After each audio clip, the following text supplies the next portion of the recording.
Good morning. Okay, I know I've only got 30 minutes, and I also know there's got to be time for the translation to take place as well.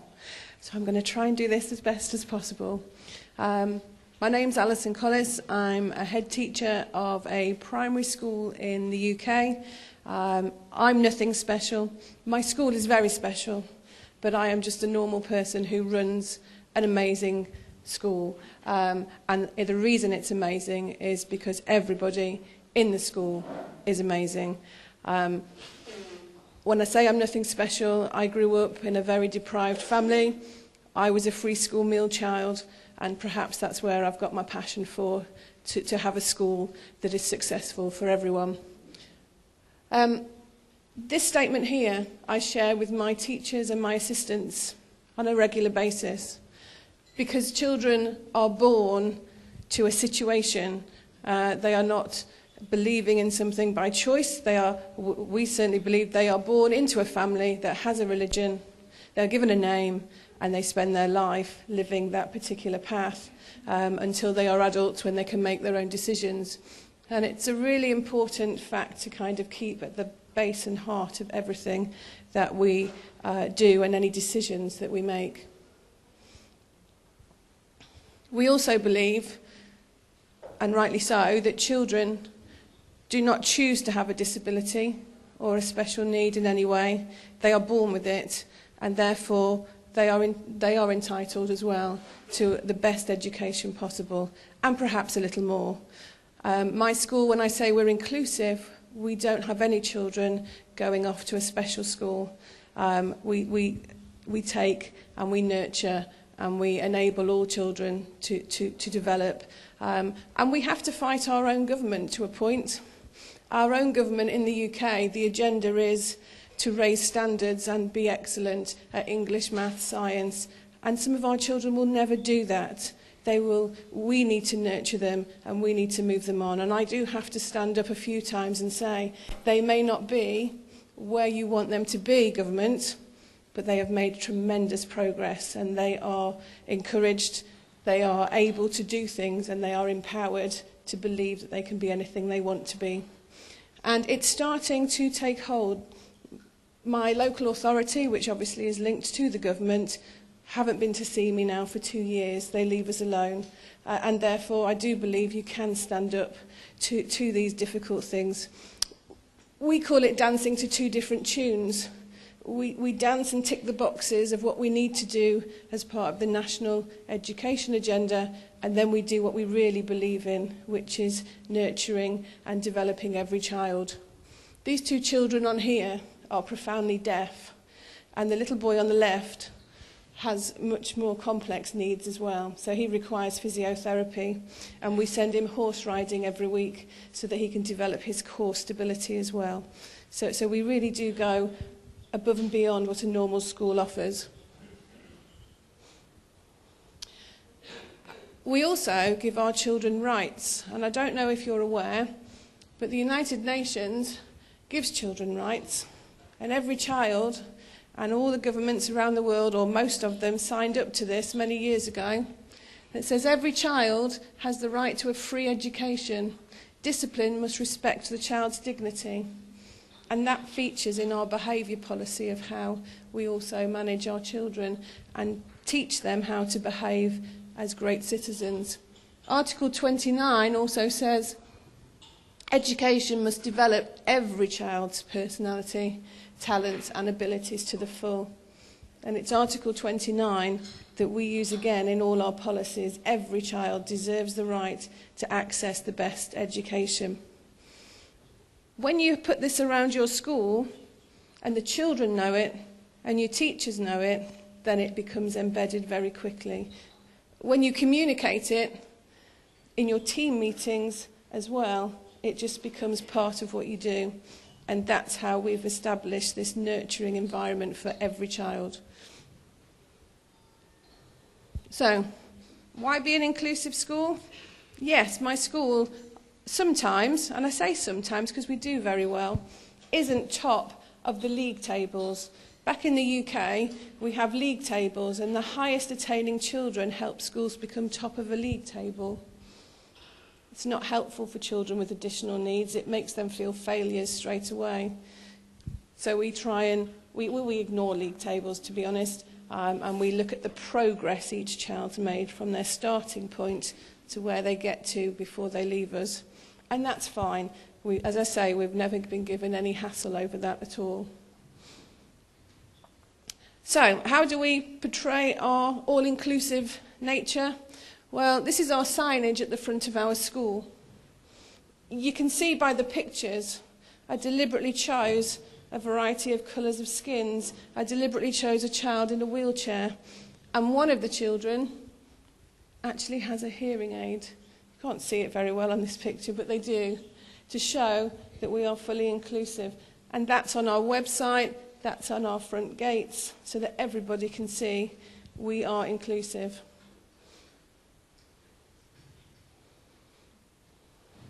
These are just some of the photographs off our website, and some of the photographs we've had enlarged around school. The inclusive nature shows children from all cultures, and it's deliberate because that's exactly what we do. We take everybody regardless of what they were born into.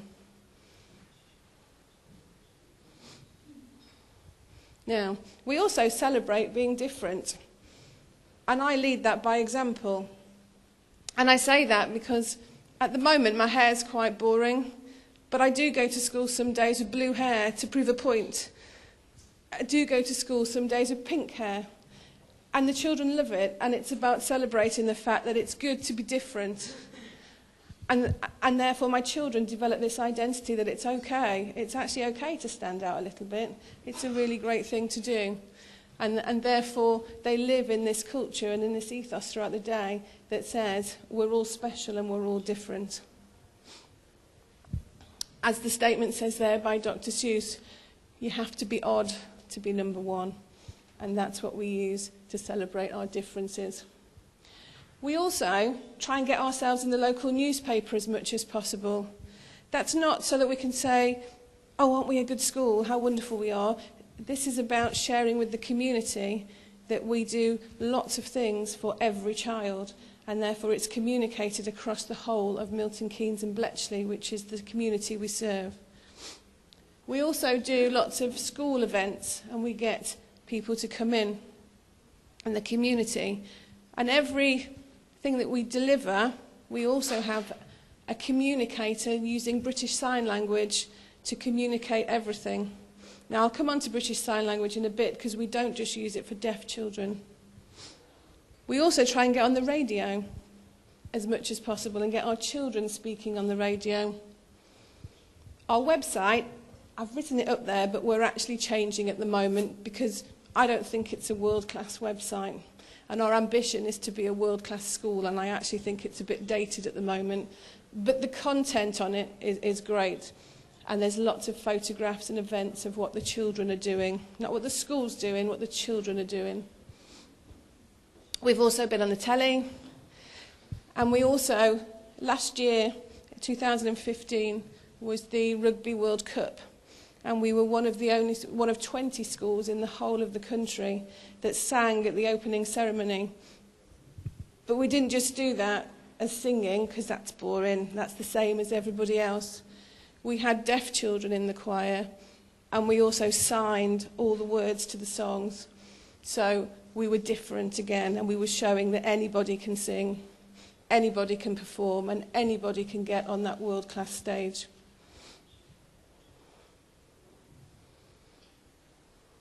So showing you're inclusive is really important, but you have to be quite brave, and you have to stand up against the rest of the world almost at times. But it does work, and our children are so happy. In the UK, we have Ofsted that comes in and assesses us, and we got outstanding for our nurture and behaviour and safety. And for me, that was the best one to get outstanding on. Our children are model citizens. They're evolving into that role. They're excellently behaved. They're incredibly polite. They respect each other. And that, for me, was the most important grading to be recognised for above anything else. We have a Facebook page. We communicate with our parents on the Facebook page. Some people are quite scared of Facebook to use as a tool to communicate with parents. We find it absolutely fine. We've never had a single parent have a whinge or a moan on the Facebook page at all. We share lots of events that are in the community on there to do with deaf children, disabled children, and we put lots of things on there so our parents can see just how much we're doing and the community's doing together. I have a Twitter account. I'm quite opinionated on Twitter against my government's decisions about education, but I feel that's important. I quite often add in the Minister for Education because she needs to see what real children are doing and what these children aspire to be. And I'm not bothered because I'm doing it from the heart and my children are the most important. I'm not offensive, but I'm saying what I feel, and actually that's really important, and you have to stand up against some decisions that are made. The website wording is also really important. The words on my website on the front page they are about teaching and learning, but they're also about nurture and development and empowerment of children, and that's really important to get that message across on the first page. We do now take children from all over Milton Keynes, and we've doubled in size in the last 3 years.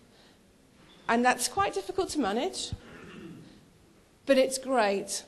And a lot of our children that now come to us have additional needs.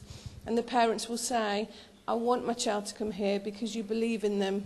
So that's really special to me, that actually we are helping these children. So, this is the choir at the World Cup. They were very excited to meet the Samoan team there down in Brighton. And probably about 5 of those children are profoundly deaf. Now, if you think about that for a moment, deaf children can't sing as tuneful sometimes as other children because they can't hear the pitch. That doesn't matter. That really doesn't matter. They were there, they were proud, they were in their T-shirts, they were signing their hearts out, and that's what really mattered. That was the special moment. And because we were a bit different to the other 20 schools that had been selected, we actually got in all the newspapers, and all the commentators came to sort of ask us questions. But they asked the children. When they came to interview me, I said, don't interview me, ask my children. And that was really powerful too. And as you can see by this one here, they're so proud singing up there on a world-class stage with those pictures being broadcast around the world. Now in school, I suppose some of you might be thinking, what do we do then that means that all children succeed? Well, the first thing we do when that child walks through the door is we get to know them. We go and visit the families before they start school. That's really important too. We tell the parents that no question is a silly question and that we don't want them sat at home worrying, wondering the what-ifs, getting themselves wound up as well, that we want this open dialogue. The relationship with parents is hugely important in this whole process. And it takes time. It does take your time. But actually, I do believe that schools need to do that now. The role of the school is evolving, and we need to encourage our parents. Now, I was at the school yesterday and listening to the difficulties that school had, and I loved their passion and commitment to what they were trying to do, but their frustration about lack of parental engagement. We do have the same problem, but it's actually with our white British children. Some of our white British children, their parents have never worked. Their grandparents have never had a job. So they don't see the point either. It's what they're going home to every night. Their parents tell us, we're not doing homework, that's not our job, that's your job. So we do have the same difficulties.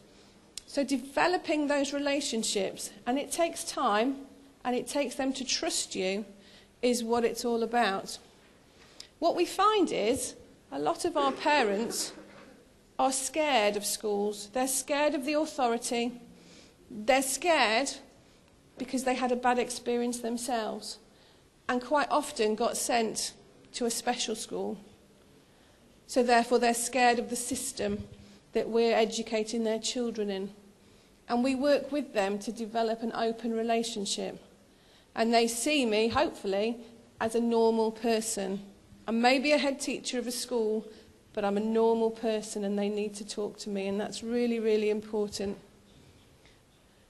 My teachers are exactly the same. I deliberately recruit teachers with the same mindset, with the same belief. And that's taken several years, but it works. The UK has a massive teacher shortage at the moment because of the changes that are going ahead. Massive. I'm overstaffed. And that's a whole different presentation. But I'm overstaffed. I have teachers who don't want to go anywhere else. So I'm now looking to give them opportunities. Maybe just, well, if you go and help that school out for a term or a year and then come back. It's a difficult one because they love where they work, so they're not going anywhere. But that's really important, and that's because they believe as well what we're doing. The picture at the top is a very basic arrangement. Actually, we have our classrooms in a sort of this shape, and then another sort of group of tables in the middle. And basically, every child can then see. Every child should be able to hear the teacher, and if they can't, our teachers wear microphones. So that's really important too. This tent here, it's a very random thing, is a blackout tent. A blackout tent is for children when they feel angry, if they're not coping. And we say, just go and have 5 minutes. In there, there's a little egg timer that lights up. And they just calm down for 5 minutes. And then we can have a conversation about what's not going well.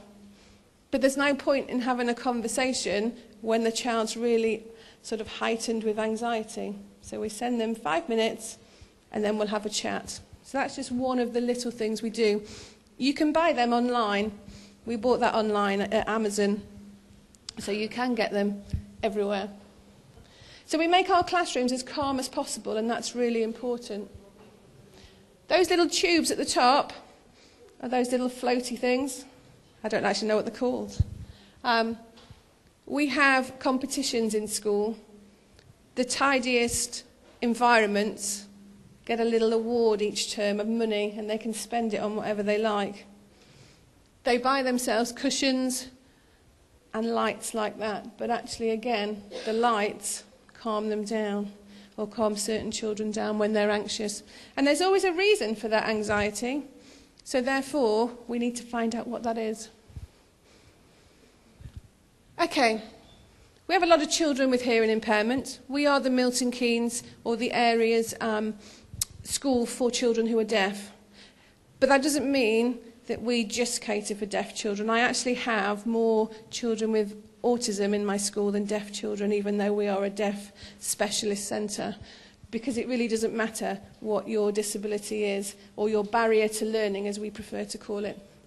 But what we do, we just consider being deaf as, okay, so you're deaf, so we need to get around that problem. So we all sign. I sign, my teachers sign. All the children from 4 years old learn the British Sign Language alphabet. That doesn't just help with their communication with deaf children, it helps them communicate with all children. Because as we know, some children don't like speaking, they lack confidence, so they can sign instead. We often find the children watching the sign rather than what's coming out the teacher's mouth.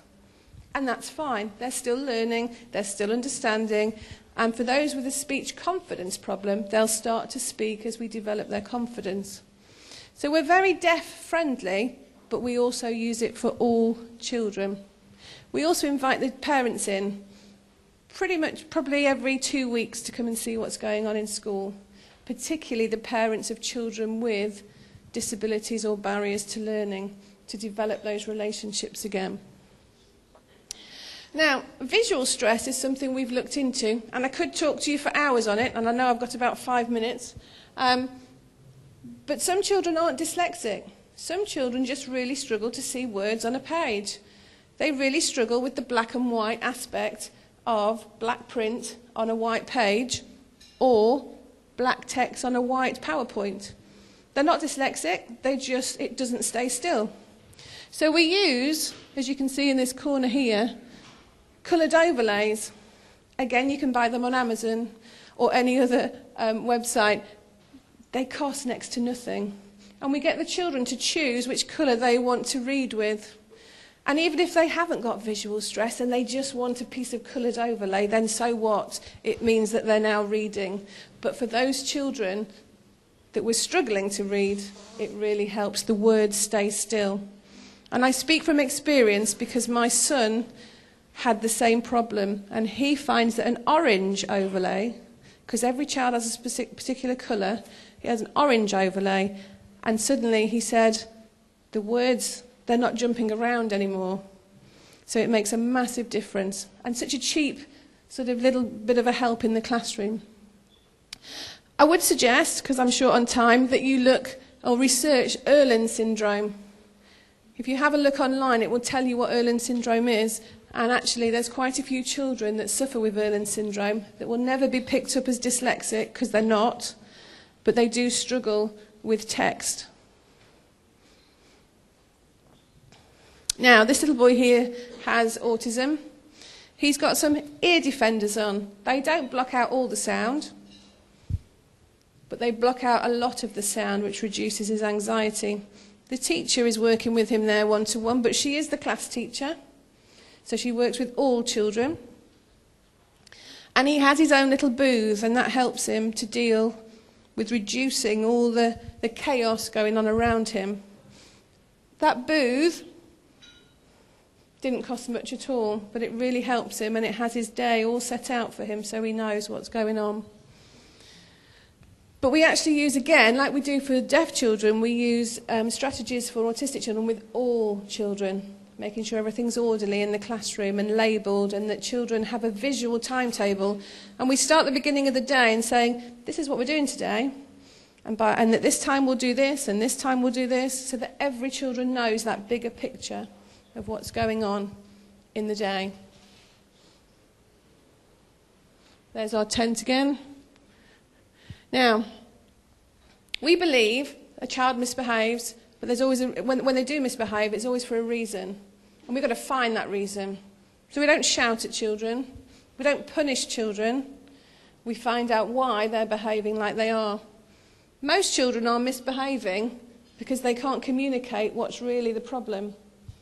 Just like a baby cries because it can't communicate, we believe that all children are misbehaving because there's a problem, and we need to find out what that is.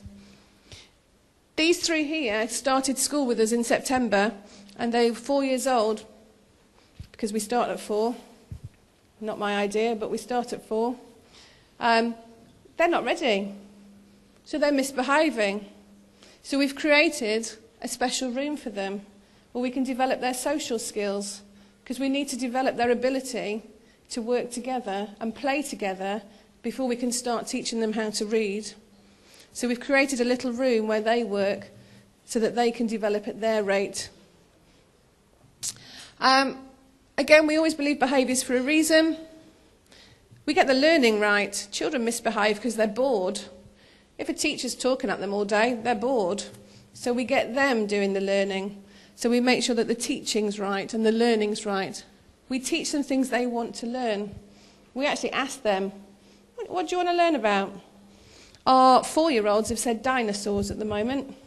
So we're doing everything around dinosaurs. But they're fully engaged, so there's no behaviour problems. We also look at setting children occasionally, if that's right for them, so they're working with children of a similar level, so the teachers can pitch that learning at that level. We also let them choose, as I've said.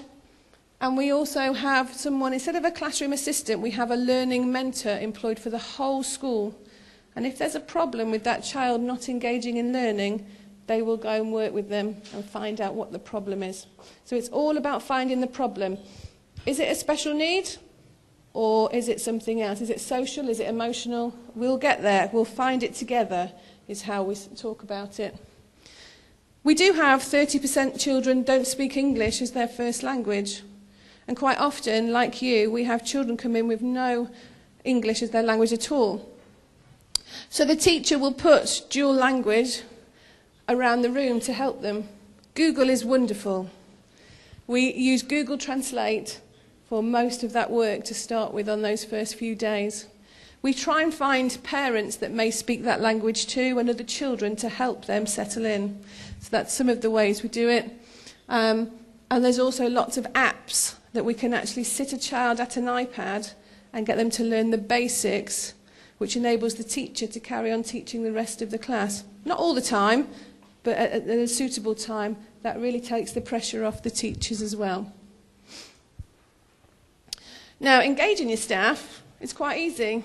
You just have to talk about it all the time. You just have to talk about your beliefs all the time. Celebrate being different. That's it, really. That's quite straightforward. We are different, and we stand up as a school that are different as well. And then people like to be on that successful different boat, so people do come to us. We also believe that the most special children are not always the most intelligent in terms of maths, English, science, and we find their talent. Is it art? Is it music? Is it sport? And then we develop them in that way and find lots of opportunities for them to develop their confidence. Because once they develop their confidence, they will thrive in all subjects. So we find their strength first. Okay, that's it. Thank you.